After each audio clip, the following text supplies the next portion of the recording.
गोटे नेतार कॉन्फिडेंस भी भोटर मान प्रभावित करे। तेणु माने अमित शाह ताकर कॉन्फिडेंस शो कर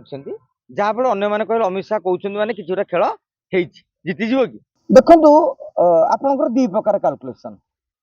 आप मन थी नुआपड़ा केते भोटिंग है कौन सरकार विरोध में गला सबू बहुत भोटिंग सरकार विरोध में जीव बोली माने ना कहीं पश्चिम बंग में भोट हार बढ़ला प्रथम हूँ आप देखिए मला गला हजिला जो जो फेक भोटर कि पांच पांच जगह उठीथे अनेक जगह भोट दिंती से एका कटिगला पूर्वर से संख्या हूँ पाखापाखि 10% भोटर अलरेडी कटि जाइए माने आप गाँव में भी देखिए पंचायत मानक जदि गाँव में 3000 भोटर थे तादर 200-300 लोक मृत्यु आउ किसी लोक गाँव में छाड़ी अन्य जगह से भोटर आईडी सरफर कटाकटी हो न था किंतु जो 2500 कि 2600 भोटिंग हुए किंतु एबे कौन से जगह 2800 मान पाखापाखि 2700 भोटिंग हो जाए। तेणु ठीक से भाव में पंचायत जो पश्चिमबंग निर्वाचन में 10% भोटर कटिगले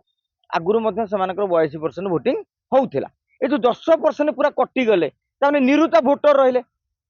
एवं आउ गोटे कथा लक्ष्य रखिए भारतीय जनता पार्टी आउ वामपंथी मध्य गोटे जो भाजपा मध्य बीजेपी और टीएमसी मध्य गोटे जोरदार लड़ाई चली तेणु बीजेपी आउ टीएमसी मध्य जो जोरदार लड़ाई चली से कौन कर प्रति बुथ रे जमी सबू लोक भोट देवाक जी खंडे खंडे भोट भी मूल्यवान तेणु से कौन कर भोटर को भिड़िकी नहीं बुथ भर को नौ तेणु से जो उद्यम फल जो ताने गोटे बुथ अंचल समस्त पूरा 100% 90% भोटिंग हो 10-15 जन किए छाड़देले आ बाकी समस्त भोट दान करने को जाऊँ। तेणु मु कहबिनी गोटे एसआईआर पर सब भोट हार बढ़ी तेणु किसी गोटा नुआ कथा नुहे आउ रहा शासक दल सपक्ष जीव ना विपक्ष जीव ममता बानार्जी 15 वर्ष धरिकी सरकार रही आप जानते ये लगातार 10-15 सरकार रहिले गोटे आंटी इनकमेंसी हावाटी बहे एवं ममता बानार्जी आउ गोटे टेंशन कौन कांग्रेस वामपंथी जो मैंने विरोध कर भारतीय जनता पार्टी की सत कि पश्चिमबंग में ममता बानार्जी विरोधी बीजेपी ममता बानार्जी विरोधी कांग्रेस ममता बानार्जी विरोधी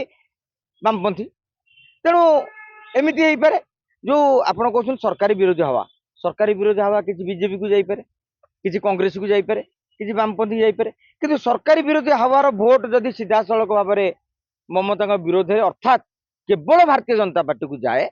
ताले ममता बानार्जी क्षतिग्रस्त हे किंतु प्रेसिडेंस एरिया रे जो 111 आसन रही से ममता बानार्जी दबदबा रही गत 2024 निर्वाचन में भी पाखापाखि 90टी आसेम्बली सीट रे से आगे थे जिते भारतीय जनता पार्टी 10-15 सीमित रही जदि प्रेसिडेंसी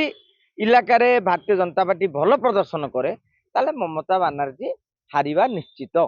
किंतु जदि प्रेसिडेंसी इलाकार तृणमूल कांग्रेस व ममता बानार्जी पूर्व सफलता दोहराती सेंचुरी मारती